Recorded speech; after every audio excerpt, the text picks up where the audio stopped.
Ikaw ba ay parang pakiramdam nyo ay paborito ng kamalasan? Asya mga bossing, mainam na gamitin natin ang dalawang sangkap na ito ng pantaboy ng mga negative vibes mga bossing. Kung parang pakiramdam ninyo ay ayaw ka ng lubayan, asya ay wag nyo po yung pagtitisan. Marami tayong pwedeng gawin mga bossing. Ako po mga bossing, dati hinayaan ko lang, pero ako po ay lalong naging negatibo, mainitin ang ulo. Ngayon po mga bossing ko ay binago ko ang aking sistema. Ito ay panghatak ng pampagood vibes po ito araw-araw mga bossing. Ilagay lamang po natin ito sa isang garapon. Pwede po mga bossing ko na may takip, pwede rin naman ang wala. Pero mas mainam, huwag nyo na ito tatakluban. Hayaan nyo makasingaw ang ating pong bawang. Kasi ang bawang mga bossing ko ay ito po ay sa pula ginagamit pagdating sa usapin ng mga masamang espiritu o sa mga multo. Kaya mainam gamitan natin ito mga bossing ko ng bawang upang sa ganon masigit tayo na makatrak ng swerte lalo na sa pera. At ang daw naman ng laurel, anliwisya siya sa pangkalahatan. Pwede siya sa taong may problema sa pera. Pwede rin po ito sa tao na napakaraming problema.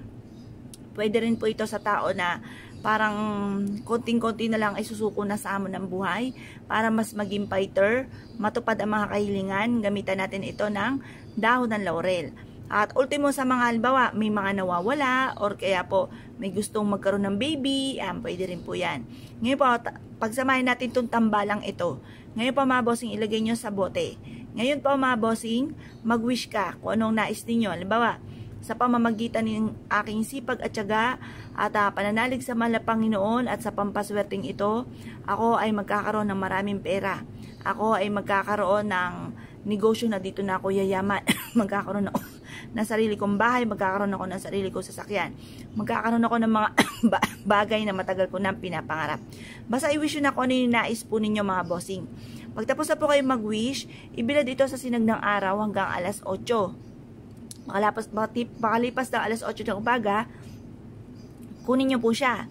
At pagkatapos ay pwede nyo ilagay sa ating mga mababanggit. Pwede sa ilalim ng inyo pong unan. Pwede po ito sa inyo pong bag or sa inyo pong pitaka. Or pwede rin naman alisin nyo po sa garapon. Pwede rin naman kapag nasa garapon sa likod ng pintuan ng inyo pong main door. Or kaya po sa inyo pong negosyo, pwede nyo rin itong i-shake-shake pantawag ng swerte. Ito po mga bossing ko ay makakatulong upang sa ganon, pampag-good vibes, lagi po kayong positibo, lagi po kayong punong-puno ng pag-asa. Mapapasin ninyo na lagi kang iniaadya kung saan lagi kayo suswertihin. Kaya kung kayo po naniniwala at nais po itong gawin, wag na po kayo magpatumpik-tumpik pa mga bossing.